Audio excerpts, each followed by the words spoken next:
Hello everyone, welcome to Devi's life channel. ఎంతో రుచికరమైన క్షీరాన్నం ప్రసాదం చూపిస్తున్నానండి.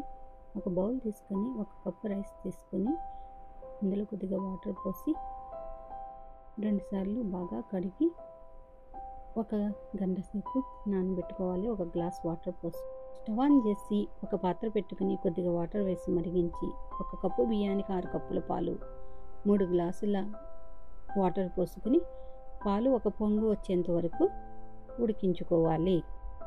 పాలు ఒక పొంగు వచ్చిన తర్వాత ముందుగా నానబెట్టిన బియ్యాన్ని వాటర్ లేకుండా పాలల్లో బియ్యాన్ని వేసి ఉడికించుకోవాలి. మంటను లో ఫ్లేమ్లో పెట్టి అన్నం ఉడికేలోపు మనం వేరొక పాత్ర తీసుకొని 1 కప్పు బియ్యానికి 2 కప్పుల బెల్లం పోసి అరకప్పు వాటర్ వేసి బెల్లం కరిగే వరకు ఉడికించుకోవాలి. బెల్లం ఇలా 2 నిమిషాల పాటు ఉడికించుకొని బెల్లం బాగా కరిగాక స్టవ్ ఆఫ్ చేసుకుని ఈ మిశ్రమం చల్లారేంత వరకు పక్కన పెట్టుకోవాలి.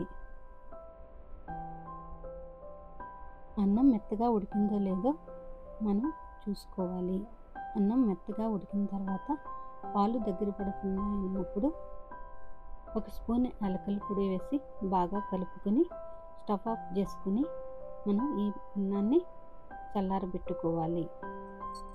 స్టవ్ ఆన్ చేసుకుని వేరొక పాన్ పెట్టుకుని దానిలో 4 స్పూన్ల నెయ్యి వేసి కొద్దిగా జీడిపప్పు వేసి బాగా వేయించుకోవాలి. ఇవి బాగా దోరగా వేగిన తర్వాత కొద్దిగా ఎండు ద్రాక్ష వేసి ఇవి కూడా వేయించుకోవాలి. వేయించుకొని పక్కన పెట్టుకోవాలి. కొద్దిగా చల్లారిన అన్నంలో బెల్లం మిశ్రమం వేసి బాగా కలుపుకోవాలి. ఈ బెల్లం మిశ్రమం బాగా కలుపుకున్న తర్వాత జీడిపప్పు ఎండు ద్రాక్ష మిశ్రమాన్ని కూడా వేసుకుని 2 సార్లు బాగా కలుపుకోవాలి.